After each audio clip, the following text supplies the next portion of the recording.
le roi et ses enfants. Le roi Keïta, sur ses vieux jours, appela ses 3 FLS, l'aîné Mamadi, le cadet Mambi et le benjamin Kalilou. « Mes chers enfants, leur dit-il, je suis très âgé, je me sens malade ce matin, et je pense n'avoir plus que quelques jours à vivre. Comme je vous aime bien, je vais vous donner en héritage 15 tonnes d'or. J'ai fait 3 parts égales, les voici. Et dans un grand coffre, à côté du lit du roi, apparurent les héritages respectifs des enfants.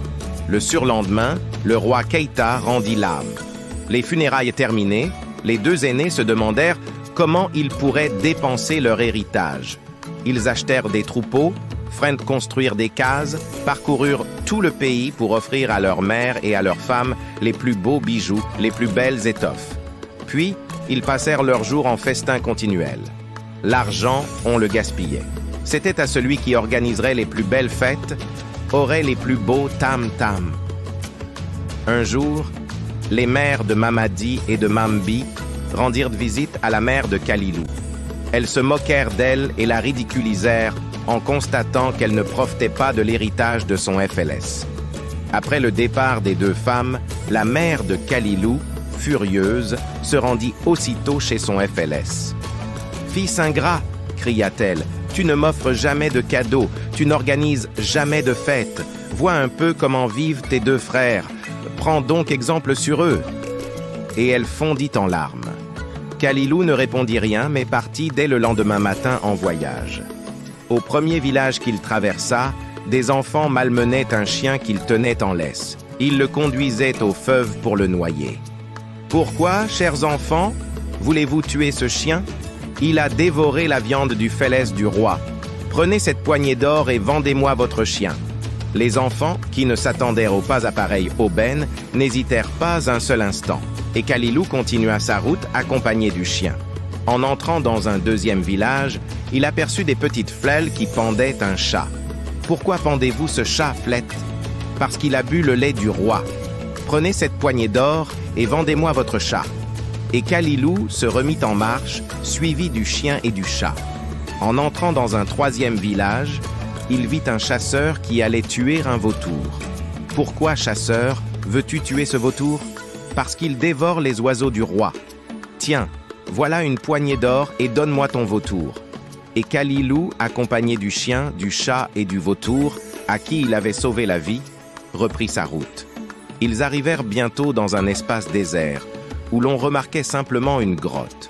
« Homme, dit le vautour, ici est mon logis.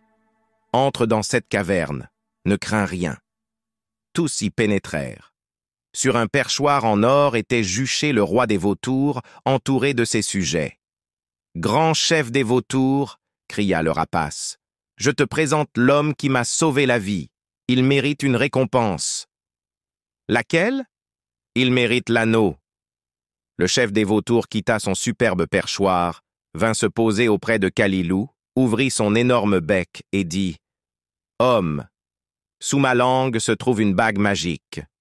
Prends-la, je t'en fais cadeau.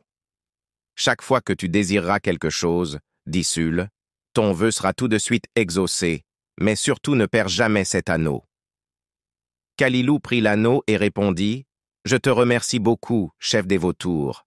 Je désirerais rentrer de suite au village. » Il avait à peine terminé sa phrase qu'il fut chez lui.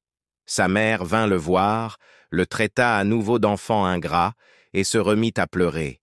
Kalilou sortit de la case, prit son anneau et dit « Je désirerais être le chef d'un grand village et avoir un riche palais comme habitation. » Un vacarme épouvantable se fit entendre.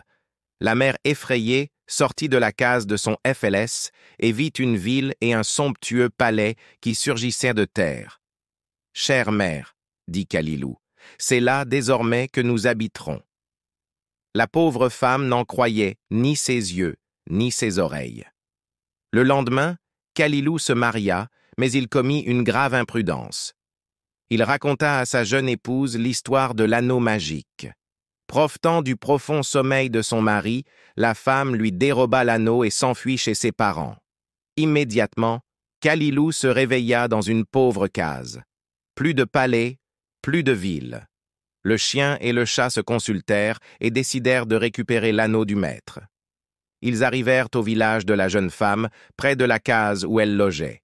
Le chat dit « Chien, reste près de la porte et tiens-toi prêt à t'enfuir. » Puis, il pénétra dans la case. La jeune femme était assise près du foyer. Le chat, en ronronnant, s'approcha d'elle. « Quel beau chat !» effetait la jeune épouse, et elle le caressa, le prit sur ses genoux. L'animal se laissa faire. Brusquement, il sauta à la gorge de la femme qui, tout effrayée, recula en hurlant. La bague qu'elle tenait sous la langue tomba à terre. Le chat la prit, fuit vers la porte et bondit sur le dos du chien qui détala à toute vitesse. Quelle ne fut pas la joie de Kalilou quand il revit l'anneau. Son premier soin fut de souhaiter la mort de sa femme, et depuis, il s'est bien juré de ne jamais dévoiler de secret à aucune femme, si gentille fût-elle. Le moral de cette histoire est de ne jamais raconter des secrets à qui que ce soit. On peut les utiliser contre toi. Aimez et abonnez-vous pour soutenir la chaîne.